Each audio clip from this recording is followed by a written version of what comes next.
खोल लिए? चैप्टर 8 खोल लिए? इसके सवाल नंबर 3 पे जाएं, 3 या 4, जहाँ पे टेबल बना होगा। चैप्टर 8 के सवालों में जाएं और एक टेबल आपका इंतजार कर रहा होगा। गालिबन 11 नंबर का एक सवाल होगा। 11 का ही है ना? हाँ, क्वेश्चन नंबर कौन सा है? 4 या 3? पहले वाला 3। इस टेबल को जरा तवज्जो से देखें, गौर से पढ़ें और देखें कि आप जिस कंडीशन में बैठे हुए हैं, जितनी भी आपके पास नॉलेज है, आप इसको कैसे ठीक कर सकते हैं।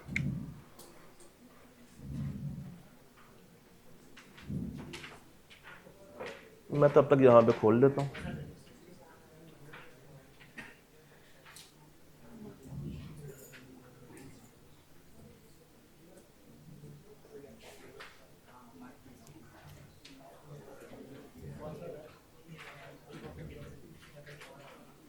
स्प्रिंग 19 का सवाल होगा। हाँ जी, स्प्रिंग 19, क्वेश्चन नंबर 5।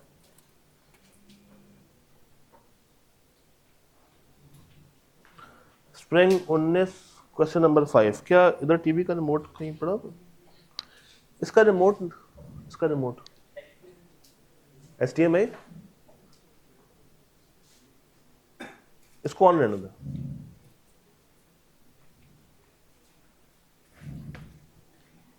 स्प्रिंग 19,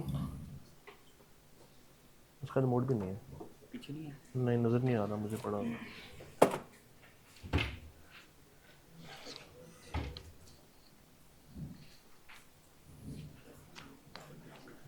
आपके पास एक सवाल आ रहा होगा, स्प्रिंग 19, क्वेश्चन नंबर 5, 11 नंबर का सवाल है।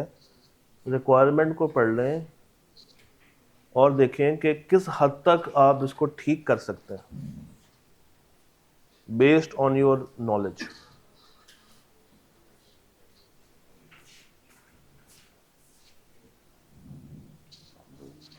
नहीं चल रहा?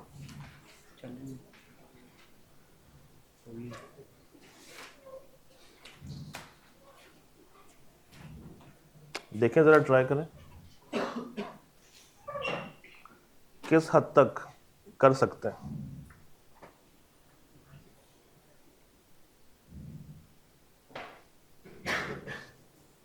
ले जी, आपके सामने भी आ गया।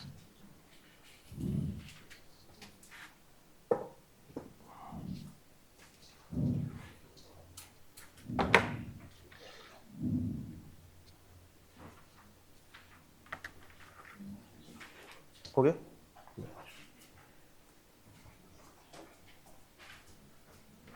रुक,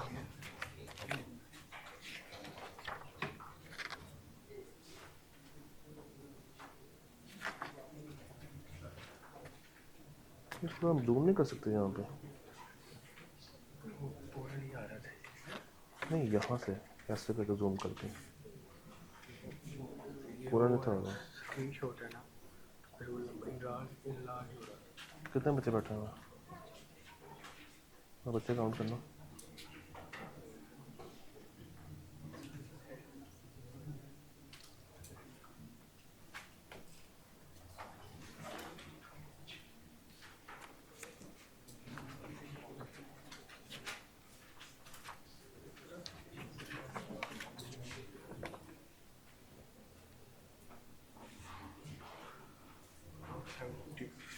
करा लो। ओके,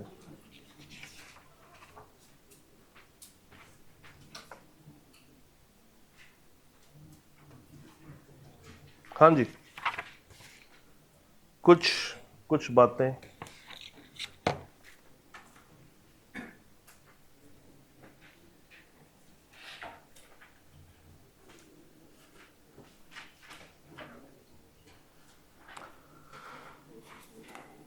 सवाल इतना मुश्किल नहीं है, पता। चलिए डिस्कस करते हैं, छोड़ दें। अब हमें ये पता है कि ये जो एरिया वो टेस्ट कर रहा है वो अकाउंट बैलेंस है या क्लास ऑफ ट्रांजैक्शन है? Account balance.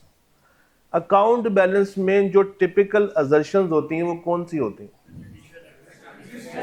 Existence, completeness, accuracy, valuation, allocation, rights and obligation, classification and presentation. अब आप इसको किसी भी सीक्वेंस में लिख सकते हैं, मगर अच्छी सीक्वेंस यही कहलाती है। ये सवाल ये कहता है कि जनाब हमने कुछ टिपिकल असर्शंस बताई हैं और हमने उन असर्शंस को वेरीफाई करने के लिए ये लगाए हैं अपनी तरफ से प्रोसीजर्स। आपने देखना है कि ये प्रोसीजर्स ठीक हैं या नहीं, और अगर आप कुछ इसमें ऐड करना चाहते हैं तो ऐड भी कर सकते हैं। तो ये एक वर्किंग बनाई है। अब देखें इसमें एग्जिस्टेंस के नजर आ रहा है आपको? नजर आ रहा है। पॉइंट नंबर 4 में आपको मिल गया एग्जिस्टेंस, मगर साथ कुछ और भी लिखा हुआ है। यानी कि ये एक प्रोसीजर से 2 शिकार करने जा रहे हैं। देखते हैं कि वो प्रोसीजर इस काबिल भी है या नहीं। Physically inspect the additions made during the year, कि आप जाके फिजिकल देखें कि कंपनी ने ड्यूरिंग द ईयर जो एसेट्स बाय किए। अब मैं देख रहा हूं कि जनाब कंपनी में एसी आ रहे हैं, इस कमरे में ओपनिंग बैलेंस एसी का था ये 2 units, during the year company ने वो 3 मजीद इस रूम में लगा दिए हैं। अब फिजिकली मैं देख रहा हूं यार 1 2 3 4 5, या मैं देख रहा हूं कि एसी मौजूद है, तो क्या एसी इटसेल्फ मुझे ये बताएगा कि मैं किसका हूं, मेरा मालिक कौन है? तो जनाब इस प्रोसीजर से सिर्फ और सिर्फ एग्जिस्टेंस ही वेरीफाई हो सकती है, ओनरशिप वेरीफाइबल नहीं। तो पहली बात तो आपने ये बता देनी। इतनी बात समझ आती है? Ownership is basically right and obligation. चले इसी पॉइंट पर जाते हैं। राइट्स एंड ऑब्लिगेशन को मैं कैसे वेरीफाई करूं? मैं देखूं कि एसी किसके नाम पे है। देखने से समझ नहीं आएगा जब तक उसका परचेज डॉक्यूमेंट मेरे हाथ में नहीं होगा। अच्छा, परचेज डॉक्यूमेंट से इंक्वायरी करूं कि इंस्पेक्ट करूं? इंस्पेक्ट करूं कि ये कंपनी ने ही खरीदा है या किसी और के नाम पे। फिर क्या ये करंट ईयर में खरीदा, यानी कि ड्यूरिंग द ईयर खरीदा है या नहीं? हो सकता है पिछले साल का हो, तो वो ड्यूरिंग द ईयर तो परचेज नहीं हुआ, तो it should be purchased during the year और ये मेरे नाम पे होना चाहिए। अच्छा, कंपनी ने खरीद लिया, कंपनी ने मुझे इनवॉइस दिखाई, इसमें लिखा हुआ था कि सर ये 3 एसी हमने खरीदे हैं। मैंने कहा वेरी गुड। मुझे किसी और ने कान में आके कहा कि सर एक और मसला है, खरीदे तो हैं इन्होंने मगर बाद में गिरवी रखवा के लोन भी लिया हुआ इन पे, तो इसका मतलब क्या हुआ? चार्ज क्रिएट हुआ है सर। इससे ये भी पूछें कि मैं हंसता बोल रहा हूँ, ठीक है, इधर आके बैठ जा और करीब आ जा। तो हो सकता है कि एसेट खरीदा कंपनी नहीं है, मगर बाद में उस पे चार्ज, उस पे लियन, उस पे प्लेज कराया हो। और अगर ऐसा एसेट है जो कि मूवेबल नहीं है, उस पे क्या क्रिएट हो सकती है? मॉर्गेज क्रिएट हो सकती है। तो फिजिकल एग्जिस्टेंस मुझे क्या वेरीफाई करवा रही है? Existence, physical inspection. ओनरशिप के लिए एक मुझे देखना है उनका टाइटल डॉक्यूमेंट, और दूसरा मुझे क्या देखना है कि क्या उस पे कोई लोन तो नहीं लिया गया, कोई लियन, कोई चार्ज, कोई प्लेज क्रिएट तो नहीं हुआ। और ये मुझे कहां से पता चलेगा? मुझे पता चलेगा बैंक से। जब मैं बैंक की कंफर्मेशन करूंगा तो बैंक से देखूंगा कि क्या इन्होंने ड्यूरिंग द ईयर कोई लोन तो नहीं लिया। लोन लिया है तो ठीक है लिया होगा, मगर किस एसेट के अगेंस्ट लिया? तो जिसके भी अगेंस्ट लिया होगा उस पे मेरी अब क्या एग्जिस्ट करती है? लाइबिलिटी एग्जिस्ट करती है। तो ये चीज आपने देखनी है। इतनी बात समझ आती है? सर जब भी एग्जिस्टेंस को वेरीफाई करें ना, तो आपने ना एक शॉर्टकट ध्यान में रखना है, एल्फ। एल्फ एल्फ बोना, छोटे कद का आदमी। एल्फ का मतलब क्या है? List to floor. E means existence, L means list और एफ मीन्स फ्लोर। तो एग्जिस्टेंस वेरीफाई होगी लिस्ट टू फ्लोर। अब यहां पे सिर्फ इसने इंस्पेक्शन वाली बात की है। Sir existence list to floor comparison करके भी आप वेरीफाई कर सकते हैं। तो ये उसका आ गया एडिशनल प्रोसीजर। ओनरशिप के बारे में उसने बिल्कुल भी बात नहीं की थी, तो उसके आपने प्रोसीजर्स अलग से बता दिए। तो पॉइंट 4 क्लियर होता है? पक्का? Point 4 all done. अच्छा, क्या आपको कहीं कंप्लीटनेस नजर आ रहा है? नजर आ रहा है? पहला पॉइंट सर कंप्लीटनेस के बारे में सुन लें। कंप्लीटनेस सिर्फ और सिर्फ क्या है? दो कागजों को आपस में कंपेयर करके देखना कि आपस में कोरोबोरेट एविडेंस दे रहे हैं या नहीं दे रहे। परचेज ऑर्डर को जीडीएन के साथ मैच कर लें, कंप्लीटनेस। जीडीएन को इनवॉइस के साथ मैच कर लें, कंप्लीटनेस। उनके लेजर को उनके रजिस्टर के साथ मैच कर लें, कंप्लीटनेस। तो दो डॉक्यूमेंट्स को जब आप आपस में कंपेयर करेंगे तो वो क्या कहलाएगी? कंप्लीटनेस। और कंप्लीटनेस एग्जिस्टेंस का उलट होता है। एग्जिस्टेंस क्या थी? List to floor. तो कंप्लीटनेस क्या होगी? Floor to list. अब जरा पढ़ें, verify reconciliation of ledger balances with the fix asset. तो बेशक आप लेजर को रजिस्टर से कर लें या रजिस्टर को लेजर से कर लें, दो डॉक्यूमेंट्स आ रहे हैं और वेरीफाई कर रहे हैं। इट मींस कि ये बिल्कुल ठीक है। कंप्लीटनेस के लिए हम यही काम करेंगे, इसमें कोई मसला नहीं। तीसरी चीज, 3 जगह में लिखा हुआ एक्यूरेसी, लिखा हुआ एक्यूरेसी, एक्यूरेसी और एक्यूरेसी। पहली गलती ये है कि ये एक्यूरेसी पूरा वर्ड नहीं है। कंप्लीट वर्ड क्या होना चाहिए? Accuracy, valuation, allocation. Second point पढ़े जरा।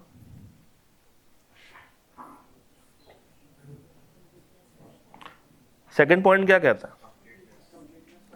सेकंड पॉइंट कहता है कि उनसे स्केड्यूल लो और देखो कि opening balance, additions, disposals, depreciation और क्लोजिंग बैलेंस ठीक आ रहे हैं या नहीं आ रहे। सर ये एक्यूरेसी नहीं है, ये कंप्लीटनेस है। तो जो ऊपर उसने बात की है कंप्लीटनेस की, उसमें आप बताएंगे कि जो तुम ये वाला प्रोसीजर लगा रहे हो ये एक्चुअली एक्यूरेसी के लिए नहीं है, ये किसके लिए है? अच्छा, अब एक प्रोसीजर से हम मल्टीपल असर्शंस को भी वेरीफाई कर सकते हैं। रिलेटेड पार्टी अगर आपको याद हो, एक आसान सी मिसाल देता हूं। रिलेटेड पार्टी में मैनेजमेंट आपको एक लिस्ट देती है, उसमें लिखा होता है कि कंपनी की कितनी रिलेटेड पार्टीज मौजूद है और आगे उनका बैलेंस आ रहा होता है। फिर आ रहा होता है कि कंपनी ने कितनी ट्रांजैक्शंस की हैं उनके साथ, ऐसे ही होता है कुछ।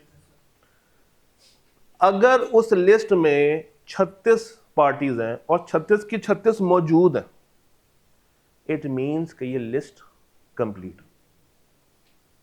नाम के साथ मैंने लिस्ट को क्या कर लिया? कंप्लीट कर लिया। उनकी आगे वैल्यूज आ रही हैं, अगर तो वैल्यूज 36 की 36 की आ रही हैं तो भी ये लिस्ट क्या है? कंप्लीट है। अब कंप्लीटनेस को इंश्योर करने के बाद उसी लिस्ट से मैं क्या निकाल सकता हूं? एक्यूरेसी। कि जो अमाउंट आ रही है क्या वो अमाउंट ठीक भी है या नहीं। तो काम मैंने एक ही किया है कि उनसे मैंने क्या मांगी है? लिस्ट। उस लिस्ट में देखा है कि क्या ये तमाम पार्टीज मौजूद है या नहीं। This shows my completeness.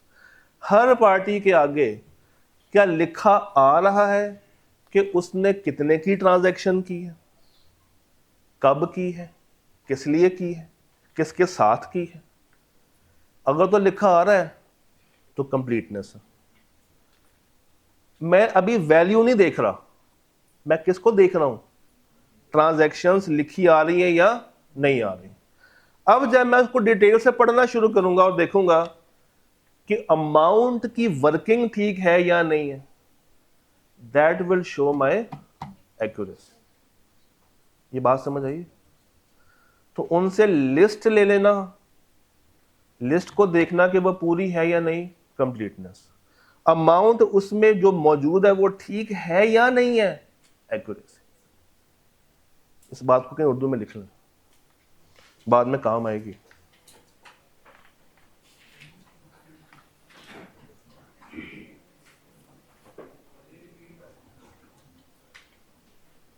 लिखें, मैनेजमेंट से लिस्ट लेके कंपेयर करना दूसरे किसी कागज़ के साथ, मैनेजमेंट से लिस्ट लेके किसी दूसरी कागज़ या लिस्ट के साथ कंपेयर करके देखना कि वो मुकम्मल है या नहीं, उसमें कोई चीज़ छूटी तो नहीं है, कोई चीज़ रह तो नहीं गई। ये कौन सा असर्शन है, कंप्लीटनेस।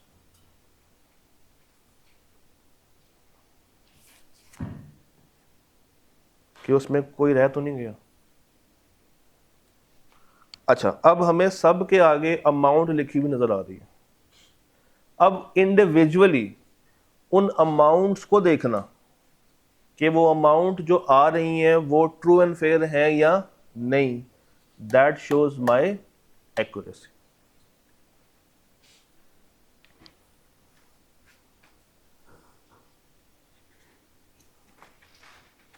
तो अब जरा पॉइंट 3 पढ़ें, क्या लिखा हुआ, verify the cost of additions to fix asset. अब आप क्या वेरीफाई कर रहे हैं, cost and capital work in progress. ऊपर क्या था, आप ऑब्टेन कर रहे थे, हासिल कर रहे थे, क्या, स्केड्यूल। तो स्केड्यूल हासिल करके देखना कि डाटा पूरा फिल हुआ है या नहीं हुआ हुआ, दिस शोज कंप्लीटनेस। डाटा जो फिल हुआ है वो ठीक है या नहीं है, it shows accuracy. Am I clear on this. आखिरी पॉइंट पे जाए, on sample basis select assets and check their depreciation. कि अमाउंट जो उन्होंने निकाली है डेप्रिसिएशन की वो ठीक है या नहीं। तो ये कोई मसला दे रहा है आपको, नहीं, ये ओके है। अमाउंट आप देख रहे हैं सैंपल बेसिस के ऊपर कि डेप्रिसिएशन की वर्किंग एक्यूरेट है या नहीं है, इट इज मच ओके, ये एक्यूरेसी ही है। आपके नजदीक कुछ और थी, क्लासिफिकेशन थी। हाँ, अब देखिए असर्शन कौन सी मिस हो रही है, क्लासिफिकेशन एंड, तो आपने उसके जो रेलेवेंट प्रोसीजर्स हैं वो बता दें। अच्छा, वो कौन से होंगे,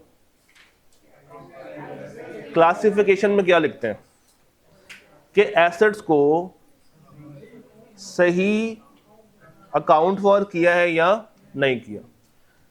गाड़ी करंट है कि नॉन करंट, गाड़ी नॉन करंट है, अगर वो करंट में शो हो रही हो तो क्लासिफिकेशन ठीक नहीं है। फिक्स एसेट का डिस्क्लोजर आना चाहिए था, नहीं आ रहा, ये मसला किसका है, प्रेजेंटेशन का मसला। नोट्स टू द अकाउंट्स आने चाहिए थे, नहीं आ रहे, ये मसला किसका है, प्रेजेंटेशन का मसला। इसमें कोई मसला क्लासिफिकेशन का नहीं। ये बात समझ आई, इस सवाल की थीम समझ आई है पक्का। आपके पास किताब में ऑटम 24 की अटेम्प्ट होगी या एंड पे होगी, जिसके पास पुरानी किताब है या जिसके पास नई किताब है उसका आखिरी सवाल होना चाहिए। नहीं तो मैं दिखा देता हूं, नहीं ऑटम 24 चैप्टर नंबर 9 या 10 में लगी होगी। चैप्टर नंबर 9 या 10 के एंड पर देखें जरा, नहीं तो मैं यहां से खोल देता हूं। हो गई कॉपी? हो गई है, बस बांट दें। इसमें आ रही है, ये आपको एक सेट आ रहा होगा, क्या यामीन वाला, देख लेते हैं। यामीन, यामीन तो नहीं है।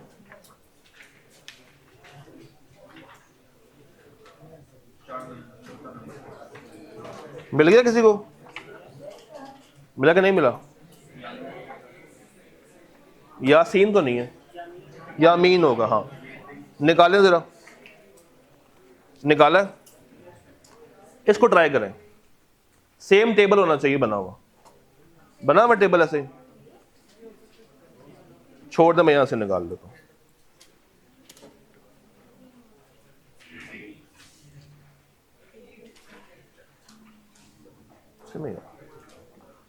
ठहर,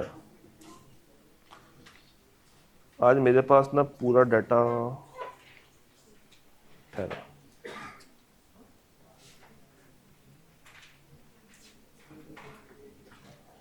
हम यहां से कर लेते हैं, कोई बात नहीं। ऑटम 24 का सवाल नंबर 4 है, ये यामीन ही है। हाँ, इसको ट्राई करें अब।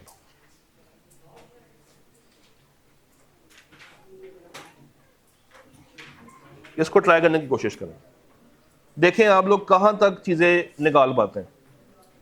For 13 marks.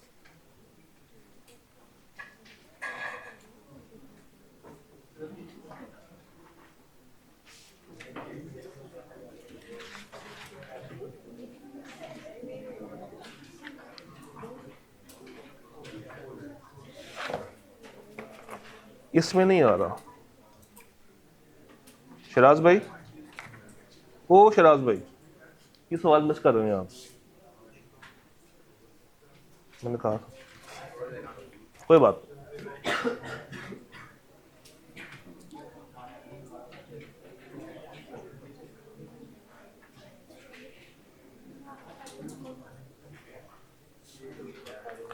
सर फर्क क्या है? वहां पे थे टेंजिबल एसेट्स, इस सवाल में क्या है?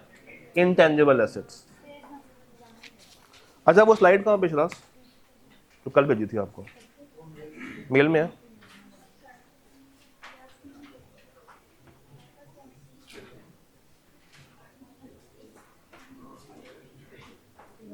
कहाँ होगी?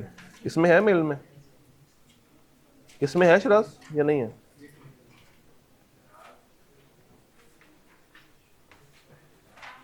इसमें नहीं होगी मेरा ख्याल से, सेंड करना जरा।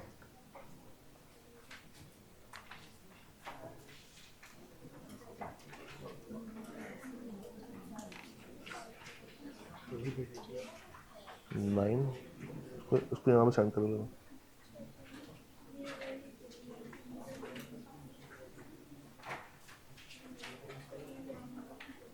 चलो आ जाते हैं।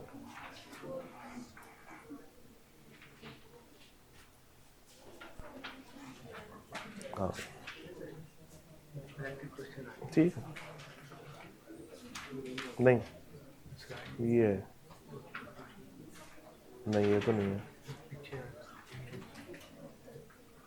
ये है भाई।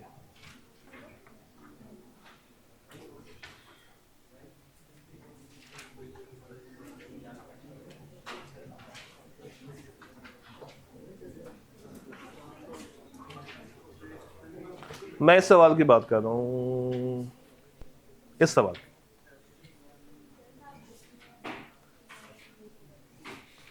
सामने देख लें, अगर बुक में भी है आपको मिल जाएगा। चलिए सामने से देख लें।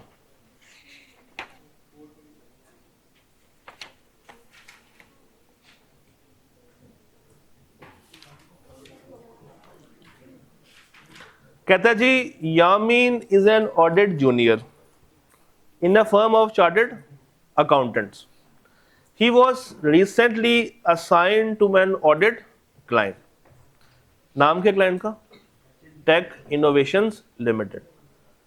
a company specializing in a software development and tech solutions. Company has significant intangible assets. वो सवाल था tangible का, ये है intangible का.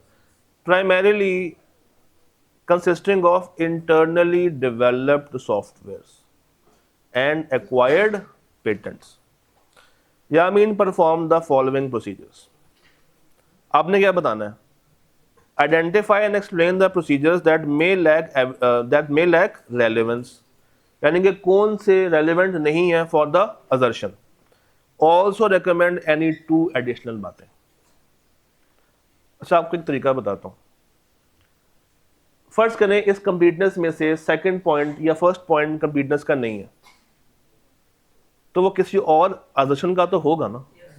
और सवाल ने क्या मांगा है कि एडिशनल बताएं, तो जो चीज़ वहाँ पे फिट नहीं हो रही वो कहीं और फिट कर दीजिएगा, तो वो आपका एडिशनल काउंट हो जाएगा.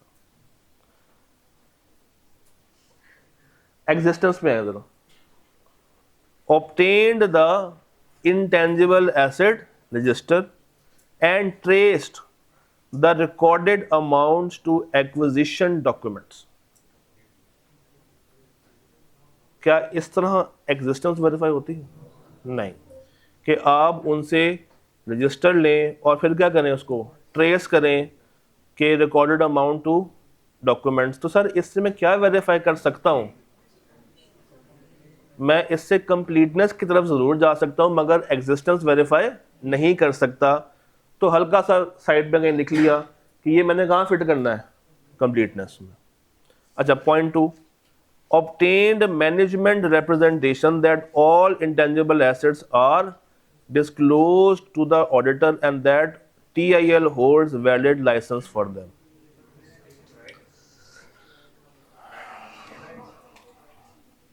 इंटेंजिबल एसेट में एक मसला होता है, ये टेंजिबल की तरह इतनी आसानी से इंस्पेक्ट नहीं किए जा सकते क्योंकि ये तो नजर ही नहीं आते. तो अगर मुझे इसकी एग्जिस्टेंस वेरीफाई करनी होती तो मैं एक डॉक्यूमेंट से करता हूं.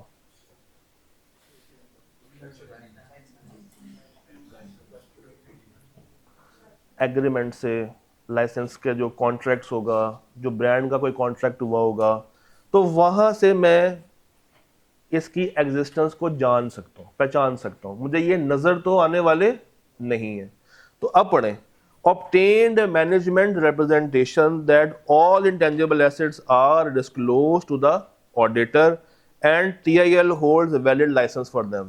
मैनेजमेंट से लिखवाना एग्जिस्टेंस नहीं है, मैनेजमेंट से लिखवाना एग्जिस्टेंस नहीं. मगर अब ऊपर वाला पॉइंट दोबारा पढ़ें. Obtained the intangible asset register and trace the recorded amounts to acquisition documents. Acquisition documents को फिजिकली इंस्पेक्ट करके मैं ये वेरीफाई कर सकता हूँ कि ये मौजूद है या नहीं है. मगर ये क्या कर रहा है, ये उसको रिकंसाइल करने के साथ साथ कोशिश कर रहा है. तो रिकंसिलिएशन से मेरी क्या वेरीफाई होती है हमेशा? कंप्लीटनेस. तो आप ये कह सकते हैं कि भाई साहब आप सिर्फ उनसे क्या ले लें, एक्विजिशन के डॉक्यूमेंट्स ले लें और वहां से देख लें कि ये मौजूद है या नहीं. डॉक्यूमेंट ये एसेट मेरे ही नाम का है, अब मुझे एसेट नजर तो आ नहीं रहा, तो उसकी एग्जिस्टेंस भी मुझे वैसे ही मिल जाएगी विद द सेम प्रोसीजर. अच्छा जी, तो मैंने ये सेकंड पॉइंट किस में रख दिया? ये सेकंड पॉइंट मेरा कहां पे जाएगा? कंप्लीटनेस में जाएगा. ऊपर वाला पॉइंट आधा किस में जाएगा? कंप्लीटनेस में.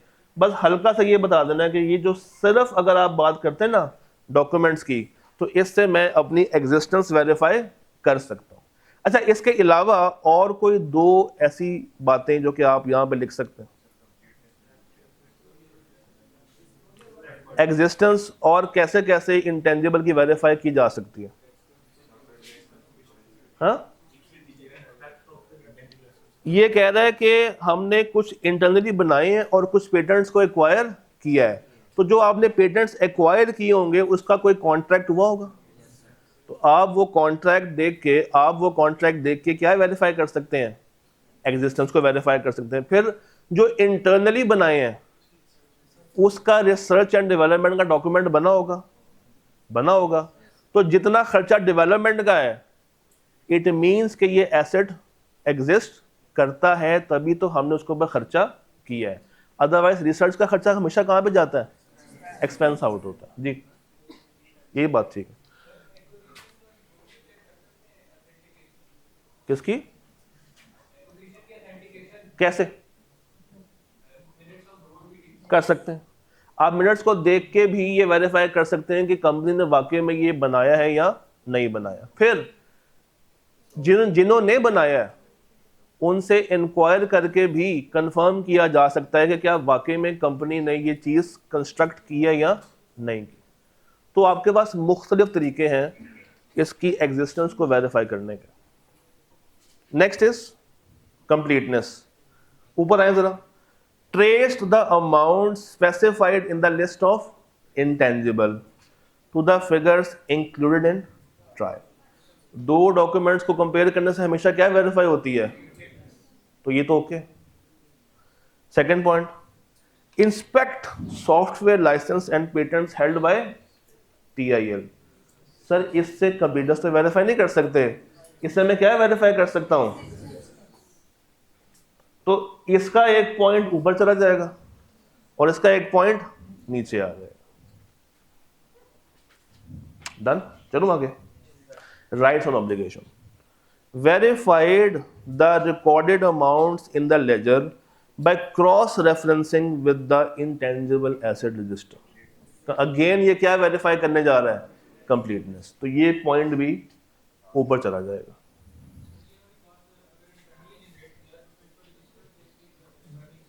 अगर क्या किया?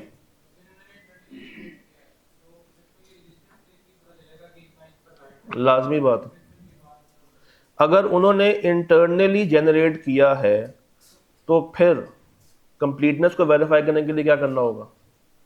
मैं देखूंगा कि इंटरनल जनरेशन पे कितना खर्चा आ रहा है एंड उसमें से कितना खर्चा एक्सपेंस आउट हो रहा है और कितना खर्चा कैपिटलाइज हो रहा है। तो उसके लेजर को कंपेयर कर लूंगा उस डॉक्यूमेंट के साथ। सेकेंड पॉइंट क्या लिखा हुआ जनाब यहाँ पे? Review contractual agreements related to TIL's intangible asset. तो जब आप कॉन्ट्रैक्चुअल एग्रीमेंट्स देखते हैं तो ये क्या चीज वेरीफाई करवाता है? Rights and obligation. तो ये बात तो ठीक, मगर अब इसके अलावा दो बातें बताएं जरा मुझे। इसके अलावा दो बातें ऐसी बता दें जिससे आप ये वेरीफाई कर सकते हैं। जिससे लिया क्या वो हमारे नाम पे है या नहीं है। और कभी कभी ऐसा भी होता है कि आप कोई इंटेंजिबल लेते हैं, होता वो दूसरे के नाम पे ही है मगर आपको उसका राइट ऑफ यूज मिल जाता। बात समझ आई? आपको राइट ऑफ यूज मिल जाता है मगर होता वो दूसरे के नाम पे ही है। ये ऐसा ही है कि आपने एक एसेट खरीदा है और आपके पास सिर्फ उसका राइट क्या है? यूज करने का, लेके आपने गिरवी पे रखवा दिया। अब बन किसका गया? बैंक का, मगर यूज अभी भी कौन कर रहा है? हम। इंटेंजिबल के साथ भी ऐसा ही होता है। तो इस चीज को ओवरकम करने के लिए मुझे मैनेजमेंट से लिखवाना पड़ेगा कि जितने भी एसेट्स हमारे पास अवेलेबल हैं इन सब की जो इन सब का राइट है of use and right of ownership वो किसके पास है? कंपनी के पास ही है, किसी और के पास इसका राइट नहीं। चौथा, accuracy valuation and allocation. Check करेंगे कैलकुलेशंस फॉर अमोर्टाइजेशन। ये तो अच्छी बात, इसे में ही आता है। क्या हर इंटेंजिबल अमोर्टाइज होता? कौन सा इंटेंजिबल अमोर्टाइज नहीं होता? तीन तरह के इंटेंजिबल्स को हम अमोर्टाइज नहीं करते। गुडविल को नहीं करते। अच्छा, कौन सी गुडविल? Internally generated. परचेस्ड को करते हैं। इसके अलावा ऐसा इंटेंजिबल जिसकी यूजफुल लाइफ अवेलेबल ना हो। तीसरा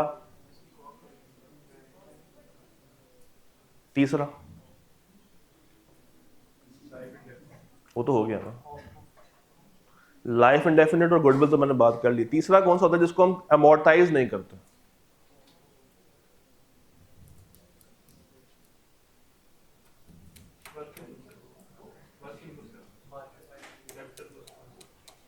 ऐसा इंटेंजिबल उसको रिवैल्यूएशन में इस्तेमाल करते हैं। ऐसा इंटेंजिबल जो अभी बन रहा हो, जो अभी बनने की फेज में हो, जो अभी CWIP की फेज में हो, पूरा कंप्लीट ना हुआ हो, जब तक वो है क्या, वो क्या चीज सर, अगर वो डेवलपमेंट फेज में है उसको मैं क्या नाम दूं? चले आप उसको डेवलपमेंट फेज लिख लें, जो मर्जी लिखना है, एग्जाम में जाके आपने वैसे भूल जाए। तो एक इंटेंजिबल जो कि अभी बन रहा है, डेवलपमेंट फेज में है, CWIP की फेज में है, आप उसको अमोर्टाइज नहीं करते जब तक वो पूरा कंप्लीटली डेवलप ना हो जाए। अच्छा, कौन से, अच्छा इनकी इंपेयरमेंट टेस्टिंग हमेशा से करते हैं, इनकी इंपेयरमेंट टेस्टिंग करेंगे ही करेंगे, बेशक आप उसको अमोर्टाइज नहीं कर रहे। तीसरी चीज, अगर एक इंटेंजिबल को रीवैल्यू करना हो तो हम किस चीज का ख्याल करेंगे? उसकी एक्टिव मार्केट एग्जिस्ट करती है या नहीं करती। तो एक्यूरेसी, वैल्यूएशन, एलोकेशन में ये वाली बातें लिखनी है कि जो कॉस्ट इनकर हो रही है उसको डिस्टिंग्विश किया जाए कि वो रिसर्च कॉस्ट है या वो डेवलपमेंट कॉस्ट है। रिसर्च को प्रॉफिट लॉस और डेवलपमेंट को कैपिटलाइज। अरे एक सवाल का जवाब दें, एक सेकंड। क्या एक मशीनरी हम लोग यूज कर रहे हैं इंटेंजिबल को डेवलप करने के लिए, उस मशीनरी ने डेप्रिशिएट भी होना है, उसकी डेप्रिसिएशन उसकी कॉस्ट का पार्ट बनती है। तो ये चीज भी आप यहां पे बता सकते हैं वैल्यूएशन के अंदर। जब भी वैल्यूएशन आए ना तो आपने अकाउंटिंग वाली सारी बातें लिखनी शुरू कर देनी है जो आपको उसके रेलेवेंट स्टैंडर्ड ने बताई। एग्जिस्टेंस देखें, मैं अक्सर ये बात करता हूं अपनी क्लास में, ये कि इंस्पेक्शन आंख का खेल होता है, या आपने आंखों से देखनी होती है। इंक्वायरी ये जबान से करनी होती है। ऑब्जर्वेशन आंखों से करनी होती है और कानों से सुनना होता है। Same goes with the inquiry. Recalculation, reperformance, ये दो ऐसे प्रोसीजर्स हैं जो कि स्पेसिफिक यूज केस रखते हैं।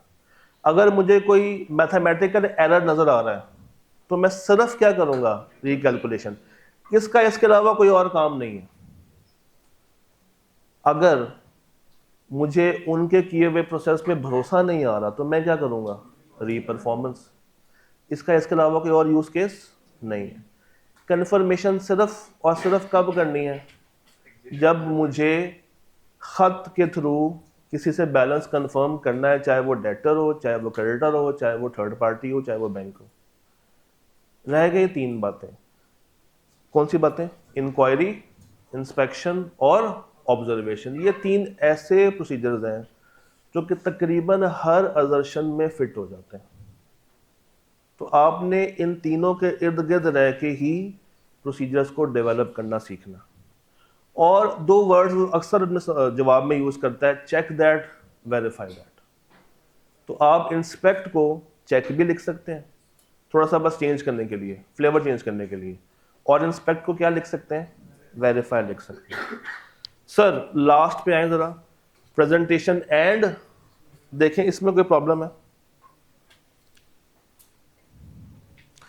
पहला तो ओके, वो एडिक्वेटली डिस्क्लोज है या नहीं है, ये वेरीफाई कर लेंगे। और नीचे वाला,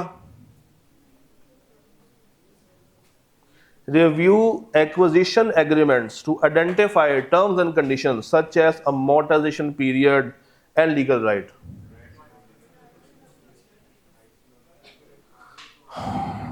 amortisation period and legal right. Legal right means right on obligation, मगर अमोर्टाइजेशन पीरियड से तो कुछ और वेरीफाई होगा, एक्यूरेसी, वैल्यूएशन, एलोकेशन। तो इसके भी दो हिस्से बन जाएंगे। यहां तक ये किस चीज को वेरीफाई कर रहा है? एक्यूरेसी को। और जो अगली बात कर रहा है लीगल राइट, इसको क्या पे जाएगा? राइट्स एंड ऑब्लिगेशन में आ जाएगा। Am I clear? किसको IFRS 15 आता है? 15 आई कैप को इससे गर्ज नहीं है कि आप पढ़ के आए हैं, आप पढ़ के नहीं आए। अगर आपने FAR 1 के साथ उठाया हुआ है तो आप बहुत बड़े बेवकूफ़ हैं, क्योंकि ये देखें रीसेंट पेपर का सवाल, और उसने IFRS 15 के सब्सटेंटिव टेस्ट किए हैं। Spring 25 question number 2A। भाई आई कैप को इस चीज़ से कोई गर्ज नहीं है कि आपने अकाउंटिंग पढ़ी भी है या नहीं पढ़ी, उसने पूछ लेना, और वो पूछता है, वो बाकायदा पूछता है। सर मेरे पास 4 कस्टमर्स हैं, ओ हेलो 4 कस्टमर्स हैं, और चारों की आगे इसने रेवेन्यू टाइप बताई हुई है। 2 एक्सपोर्ट के हैं, एक रिटेल का है और एक होलसेल का है। आगे इनवॉइस अमाउंट है, जितना रेवेन्यू रिकग्नाइज हुआ, डेफर्ड रेवेन्यू और पेमेंट रिसीव्ड। आगे वो कह रहा है टाइमिंग ऑफ रिकग्निशन, कि मैं कब उसको रिकग्नाइज करूं। हाँ जी, IFRS 15 2 बातें करता है, पॉइंट इन टाइम और ओवर द टाइम। अब इसमें से देखें पॉइंट इन टाइम वाले कितने हैं? 3। मगर 3 को अगर हम गौर से देखें तो 3 में से 2 वैसे हैं जो एक्सपोर्ट वाले हैं, और एक ऐसा है जो कि रिटेल वाला है। अच्छा, अब एक्सपोर्ट में एक प्रॉब्लम ऐसी है जो कि रिटेल में नहीं है। क्या प्रॉब्लम होगी?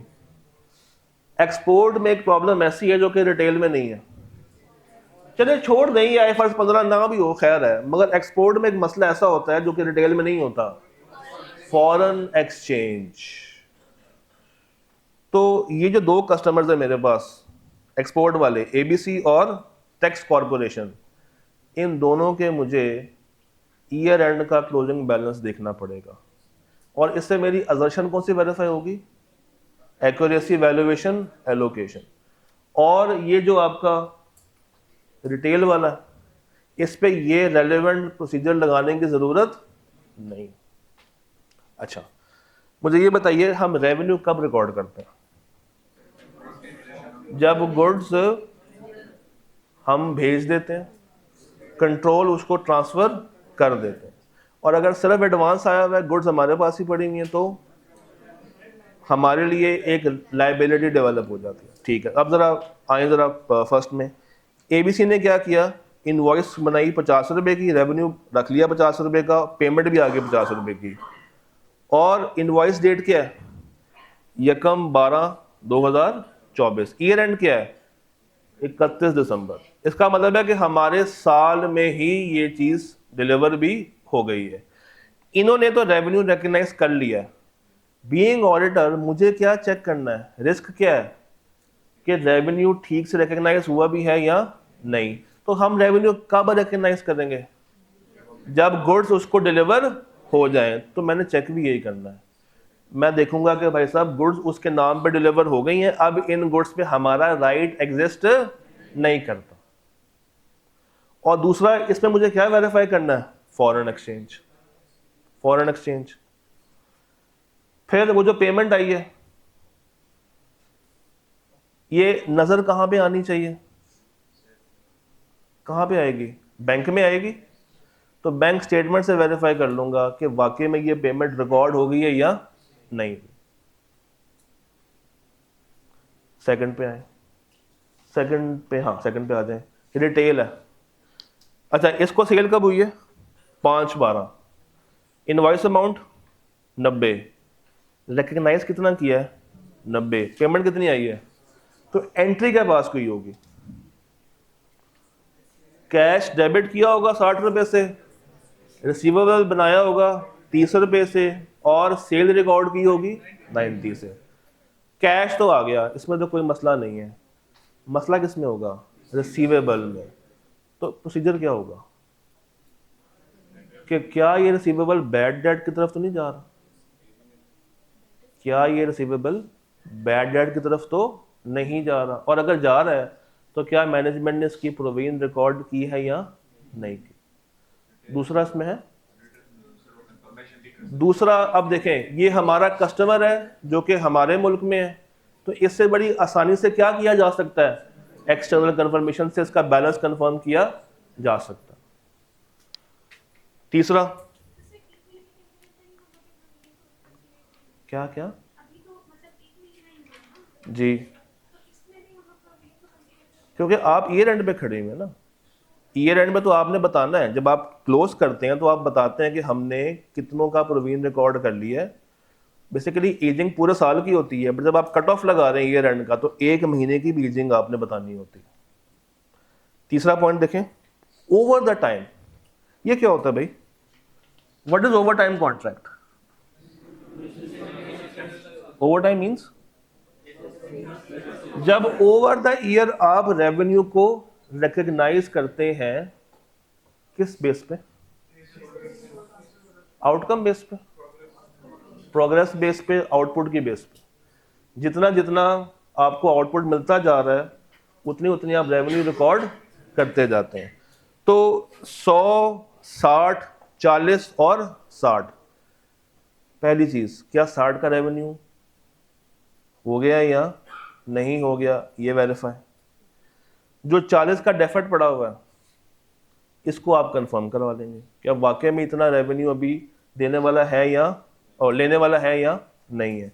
फिर इसकी बेसिस क्या है, इन्होंने इसको 40 और 60 में किस तरीके से डिवाइड किया हुआ, इनिशियल कॉन्ट्रैक्ट क्या हुआ था, ये सारी चीजें आपको वेरीफाई करनी पड़ेंगी। फिर ये भी क्या है, अच्छा ये होलसेलर है तो इसमें वो फॉरेक्स वाला मसला नहीं आएगा। और लास्ट पे क्या है, जरा इसकी डेट देखें, ये ईयर एंड पे गया है तो देर इज अ चांस कि अभी शायद ये हमारे ही पास पड़ा हो, शिपमेंट के फेज में ना गया हो, क्योंकि जब तक ये शिपमेंट के फेज में नहीं जाएगा कंट्रोल ट्रांसफर नहीं होगा, तो मैं इसको सेल कंसिडर नहीं कर सकता। और दूसरा इसमें रिस्क क्या है, वो फॉरेन एक्सचेंज वाला। अच्छा, अब अगर मैं रिक्वायरमेंट देखूं तो रिक्वायरमेंट में कितनी बातें पूछी हुई थी, 8, यानी कि हर एक से कितनी, 2-2 बात। अगर आप इसका जवाब देखें जो आपको मैंने डॉक्यूमेंट भेजा है, इस डॉक्यूमेंट के 3rd पेज पर इसका जवाब पढ़ें।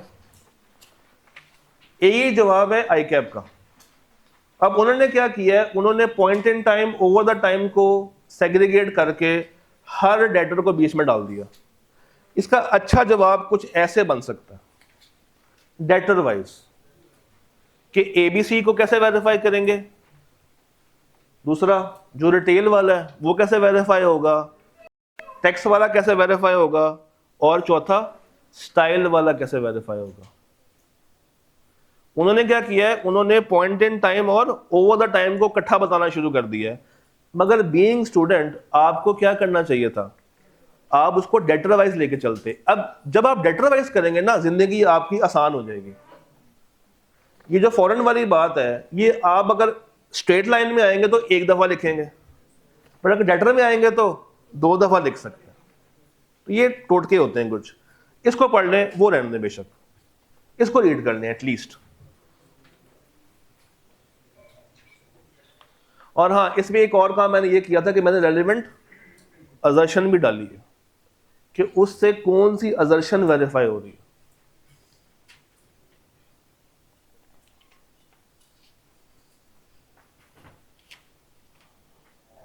ये मैं शेयर कर दूंगा, ये इस कागज में नहीं आ पाया क्योंकि ये दोनों डिफरेंट टाइमलाइंस में बन रहे थे।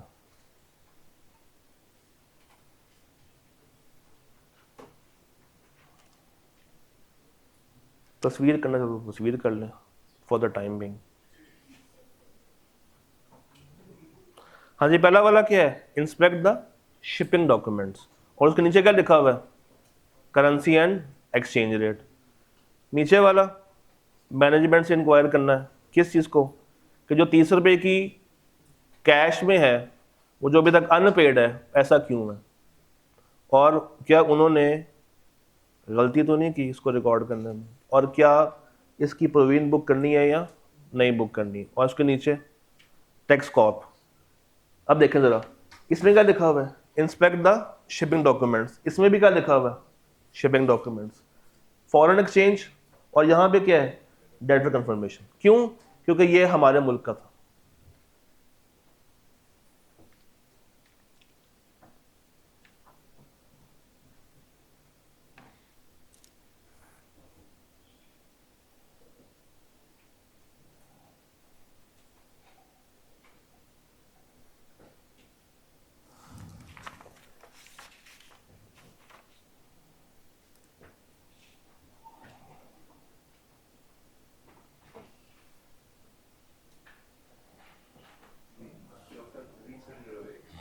एक मजे की बात बताता हूँ, पर ये वाला पढ़ लो, ये मैंने अभी भी पढ़ी यहाँ से।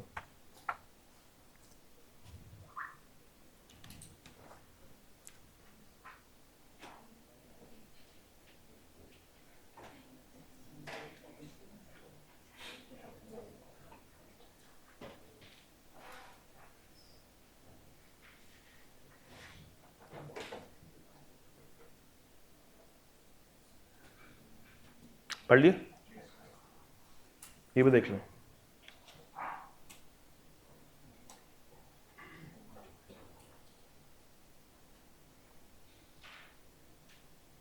इसकी समझ समरी भी आ रही है आगे।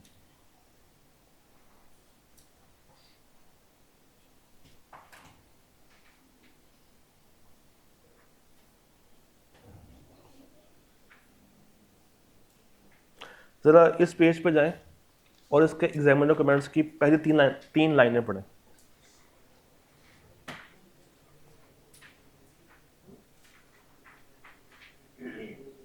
दो ही पढ़ने में शक बहुत है। हाँ जी, क्या चाह रहा था वो आपसे? सब्सटेंटिव। और बच्चे शहजादे क्या लिख कर आए हैं? Rest of controls. अब क्या करे एग्जामिनर, नंबर कहाँ से दे आप? अच्छा, इससे मजे की बात आपको दिखाता हूँ। फर्स्ट पेज में आए वापस, फर्स्ट पेज में आए जरा, और इसके कमेंट्स पढ़ना जरा स्टार्ट करें। पहला कमेंट क्या है? Procedure regarding disposal of fix assets, valuation and impairment were mentioned. In fact हमने खास कहा था कि ये कॉस्ट मॉडल पे है, मगर बच्चे तो बच्चे हैं, उनको क्या लगे कि एग्जामिनर क्या कह रहा है क्या नहीं कह रहा। वो कह रहा है कि कॉस्ट मॉडल है, रिवैल्यूएशन नहीं है, मगर हमने रिवैल्यूएशन करके आनी होती है। सेकंड पॉइंट कहता जी, इंस्टेड ऑफ सजेस्टिंग चेंजेस या एडिशनल बात बताते, स्टूडेंट्स ने रिप्रोड्यूस किया सेम प्रोसीजर, यानी कि उन्होंने पूरा टेबल उठा के कॉपी पेस्ट कर दिया और कहा कि ये मेरा जवाब है, खुद से ढूंढते रहो। तीसरा point, verification of the date from which the asset was unavailable for you was available for use was generally not. क्या मतलब इस लाइन का? कि डेप्रिसिएशन कब से चार्ज करते हैं? जब वो अवेलेबल फॉर यूज हो। बच्चों ने ये पॉइंट एक्यूरेसी वैल्यूएशन में नहीं लिखा। अब ये पॉइंट आया कहां से? आया 16 से। तो जब भी वैल्यूएशन की बात हो तो आपने सिर्फ वहां पे क्या लिखनी है? अकाउंटिंग लिखनी, और कुछ भी नहीं लिखना। सेकंड लास्ट पॉइंट कहता जी, वो चार्ज वाली बात बच्चों ने मिस कर दी। चार्ज वाली बात, वो जो मैं अभी आस्था बोल रहा था, वो वाली बात उन्होंने मिस कर दी। और आखिरी में क्या लिखा हुआ? फुल्ली डेप्रिशिएटेड एसेट्स वाला पॉइंट भी बच्चों ने तबाह कर दिया। क्या कर दिया? तबाह कर दिया।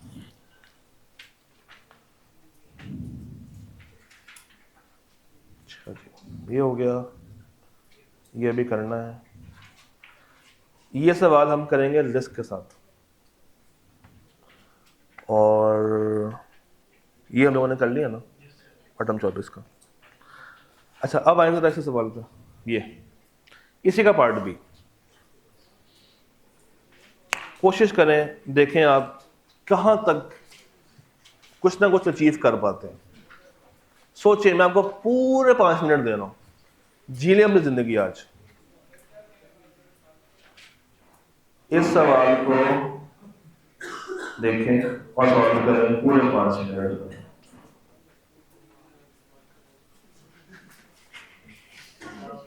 ऐलान किया जाता है कि आपका इम्तहान 8 तारीख को है, पढ़ना शुरू कर दें।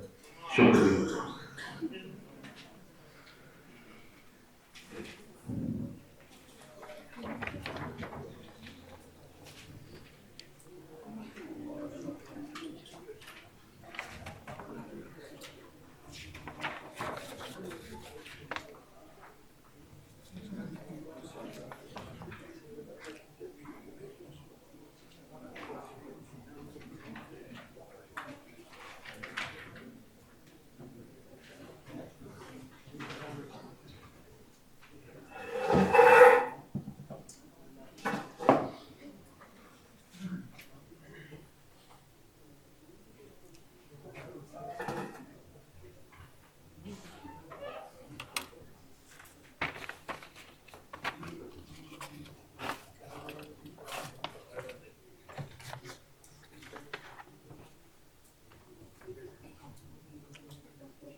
तो इसमें एरिया कौन सा है?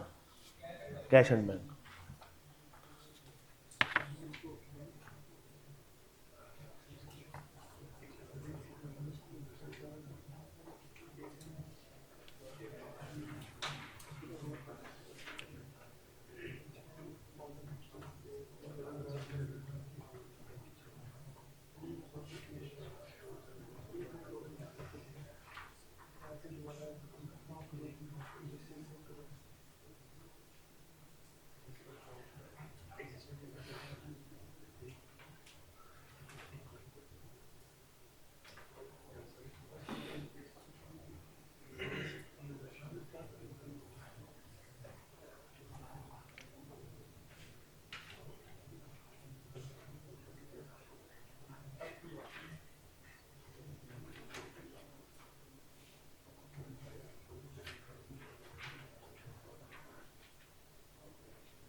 बहुत आसान सवाल है।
Ledger shows a balance of 0.5 million, but a physical cash count revealed a balance of rupees 0.4 million. इसमें आपने क्या काम करना? लेजर में 0.5 मिलियन जब आप चेक करने के लिए पहुंचे तो 0.4 था, डिफरेंस आ रहा है, तो डिफरेंस मैनेजमेंट से पूछेंगे क्यों आ रहा, उनसे इंक्वायरी लें, कैश जिसके कब्जे में होता है उससे पूछें। और नॉर्मली ये जो पेटी कैश होता है ना, इसमें एक डॉक्यूमेंट हम लोग डालते हैं IOU, सुना इसके बारे में? IOU सुना? IOU कहते हैं जो ये स्टाफ होता है, लोअर स्टाफ, ये अक्सर आपसे आके कहता है कि सर हमें कुछ टाइम के लिए थोड़े से पैसे चाहिए, हम आपको वापस कर दें। तो हम उनको जो एडवांस देते हैं वो उनकी सैलरी से माइनस नहीं करते, हम उनको एज अ शॉर्ट टर्म या वेरी शॉर्ट टर्म एक लोन देते हैं, और उनसे वो कागज साइन करवा के अपने कैश ड्रॉ में डाल देते हैं। और जब कैश काउंट होता है तो हमें याद आता है कि यार हाँ ये वाले पैसे मैंने किसको दिए, मैं उस एम्प्लॉय को दिए। ये डॉक्यूमेंट का नाम क्या है? IOU। ये बहुत ही छोटे टर्म के लोन के लिए इस्तेमाल होता है, तो वो अगर कोई डॉक्यूमेंट यहाँ पे एग्जिस्ट करता है तो उसको वेरीफाई किया जा सकता है। और कैश काउंट, ठीक IOU, ठीक है। IOU एक ऐसा डॉक्यूमेंट है, उर्दू में बोलूँ या लिख रहे हो? ठीक है। IOU एक ऐसा डॉक्यूमेंट है जो कि कंपनी इशू करती है for a very short term loan to its employees, very short term loan to its employees, जो कि उनकी सैलरी से हम डिडक्ट नहीं करते, और उनसे एक कागज लिखवा के, एडवांस का एक फॉर्म भरवा के अपने कैश ड्रॉ में डाल देते हैं, जिससे हमें याद रहता है कि ये जो पेटी कैश में से पैसे हुए, जो पैसे यूज हुए हैं, वो हमने किसको दिए हुए, एम्प्लॉयज को दिए, और उनसे within a week, 2 week, maximum 1 month के अंदर पैसे वापस आ जाते हैं। इसी तरह जो जनरल खर्चे होते हैं, अक्सर उनका रिकॉर्ड मेंटेन नहीं होता।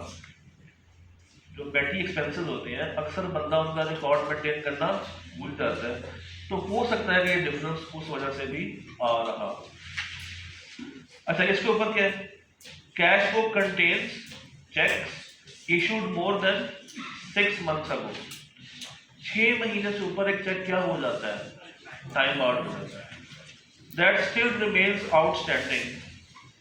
Some of these sale checks are related to suppliers payment which have already been paid through alternate method.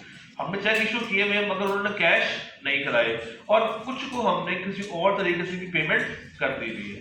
तो जिनको पेमेंट की है मैंने कंफर्म करना है कि वाकई में उनको पेमेंट हुई भी है या नहीं हुई।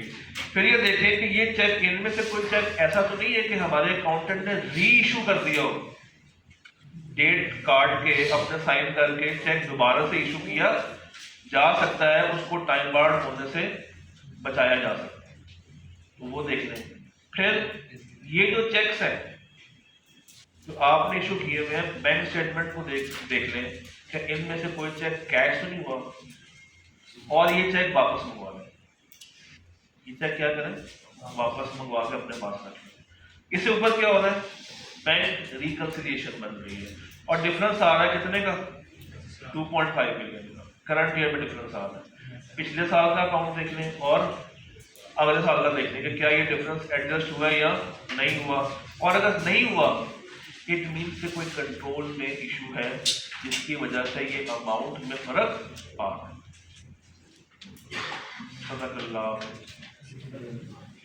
अच्छा, अब एक अनाउंसमेंट है, चैप्टर 7 एनालिटिकल प्रोसीजर्स का एक लेक्चर 2-2.25 घंटे का होगा, वो आपको अवेलेबल किया जाएगा, उसको देख लीजिएगा। प्लस अगर सब्सटेंटिव का मुझे कोई अच्छा मटेरियल मिलता है तो वो भी मैं आज उस प्लेलिस्ट में डाल दूंगा। कल हम लोगों ने बात करनी है किसके ऊपर, कंट्रोल।